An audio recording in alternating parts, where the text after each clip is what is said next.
आज हम बात कर रहे हैं उस अनादि शक्ति की जो संपूर्ण सृष्टि की रचयिता और पालनहार है। वे परमपिता परमेश्वर अनंत अविनाशी और सर्वशक्तिमान है। उनकी महिमा का गुणगान चारों वेद करते हैं। उनका स्वरूप इतना अद्भुत और असीम है कि उसे शब्दों में बांध पाना संभव नहीं है।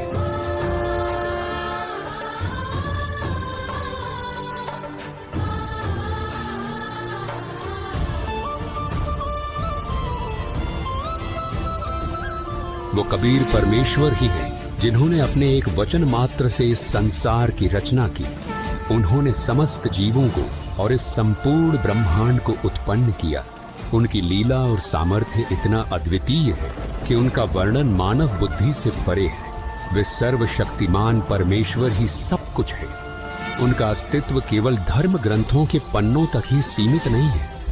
वो सर्वशक्तिमान परमेश्वर जो अनादि और अविनाशी है, वो स्वयं इस धरती पर प्रकट होकर अपनी दिव्य शक्ति और सामर्थ्य का एहसास कराते हैं। उनकी अद्भुत लीलाओं को जानकर हर हृदय श्रद्धा से भर जाता है और हर मस्तक उनका सजदा करता है। जैसे हिंदुओं के सदग्रंथों को हमारे धर्मगुरु हिंदू वाले नहीं समझ सके, ना गीता ना वेद पुराणों को अटपट उआ बाई बक्या करते और नाम ही निकाल लिया करते कि हम वेदों से पुराणों से और श्रीमद् भगवद गीता से आपको ज्ञान सुना रहे। उन्हें कह नहीं पता था वेदों गीता और पुराणों का। अब तो आपके समक्ष ही हो गया जो जिन्होंने ये ज्ञान सुन रखा है उनको तो क्लियर हो चुका है कि वो तो डले डोया करते। ऐसे ही कुरान शरीफ के पढ़ने वालों को कुरान शरीफ का ज्ञान नहीं था।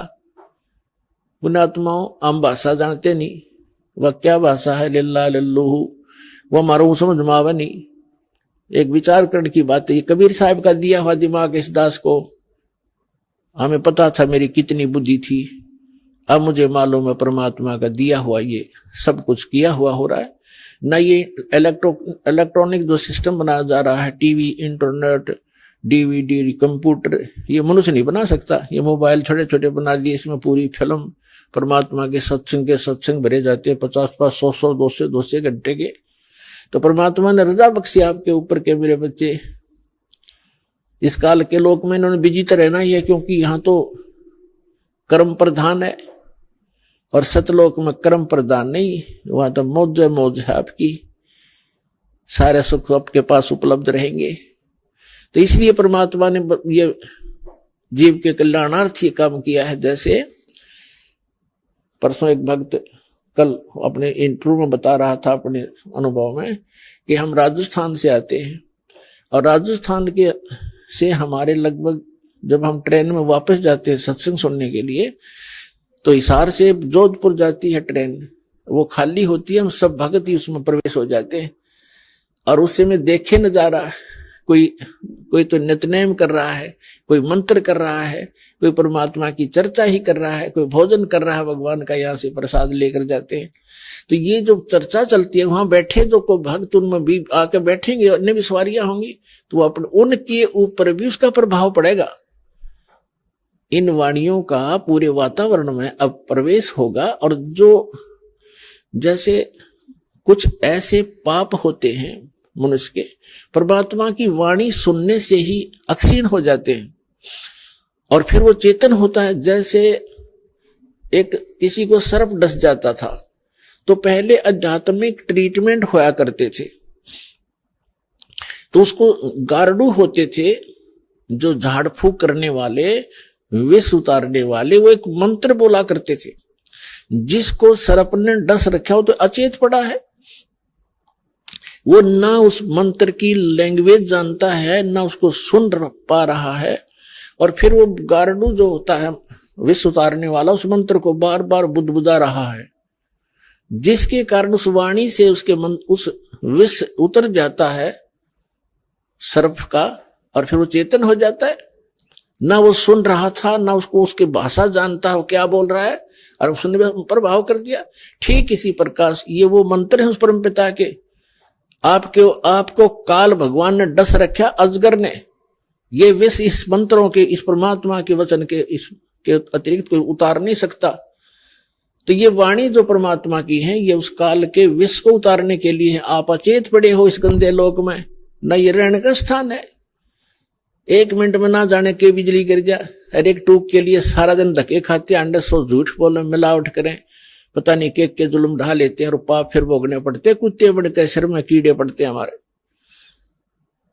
तो ये जो वाणी परमात्मा ने भी साधन दिए हैं आपको, मोबाइल बुढ़े का देख ले, बालक के, सबकी जेब में, बहन बेटियों के पास हो गए। और इसमें पहले तो बकवाद भरा करते थे, फिल्म देखा करते, अटपट रखा करते, अरे परमात्मा की वाणी चलती है इसके अंदर।